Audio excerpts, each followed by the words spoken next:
अस्सलाम वालेकुम। आज की वीडियो में बड़ी खुशखबरी के साथ एक बार फिर आपकी खिदमत में हाजिर हुआ हूँ।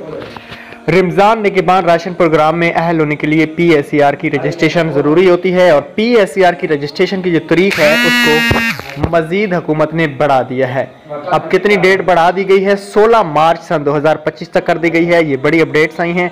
जो लोग अभी तक भी रजिस्टर्ड नहीं हो पाए, मेरी उनसे गुजारिश है कि जल्द से जल्द अपनी रजिस्ट्रेशन कराएं और PSER जो सर्वे है इसमें शामिल हो जाएं ताकि हुकूमत से आने वाले मजीद भी प्रोग्रामों से आपको फ़ायदा होता रहे।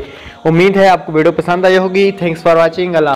अगर आप लोग भी चाहते हो कि घर बैठे हम पैसे कमाएं या मज़ीद अपडेट्स जानने के लिए, तो भाई हमने अपना एक व्हाट्सएप चैनल बनाया हुआ है जिसमें ना ही तो आपका नंबर शो होगा, ना ही आपको कोई कॉल करेगा, ना ही आपको कोई तंग कर सकता है।